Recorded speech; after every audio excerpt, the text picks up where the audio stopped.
Mga igsoon kong Pilipino, nagatubal kita karon sa hagit sa ekonomiya.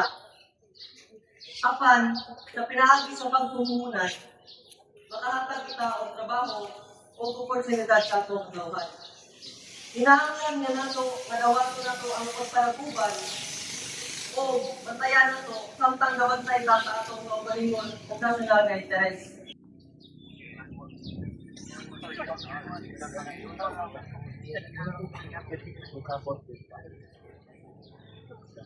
Kini usa kini nga pagpaglimbong sa atong nasod.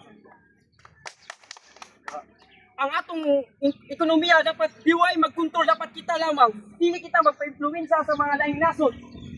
Kay pinaglaban ni nato sa atong mga ninuno dugo ug pawis nga para makabuhi kita sa atong mga kalisod ug nagsakop sa ato. Apan Carlos, dili pa kini makahatag sa ato og trabaho? Daghan na kayo sa among naglisod. Sakto. Dapat kita mismo ang magtukod sa atong kaugalingong industriya. Dili kita magpalulong sa laing nasod. Carlos, parehas kita nga nagmahal sa itong nasod. Apan na tinuod nga pagka makabayan, dili nagpasabot o nagpumili sa kalibutan. Kung dili, mahimo na itong katabangan ng itong nasod pinagi sa saktong paagi. Tugis ko. Pangkuwang ka na nga panglantaw. Samyaon lang kita. Kung magpagkabana kita, dili kita nila mailag. Apan kung atong isara nga itong paglingon sa libong kalibutan, pamilya sa kalibutan.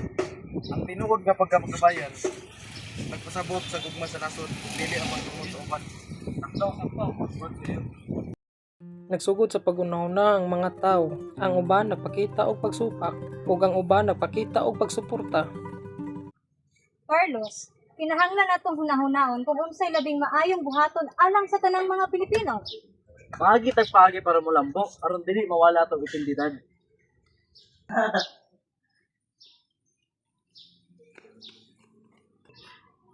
Kana ang espiritu sa tinuod nga pagkamakabayan. Ang pagkinamangay aron mo lambo ang atong nasod.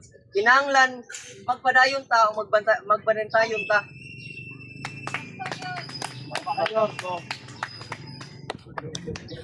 Yan.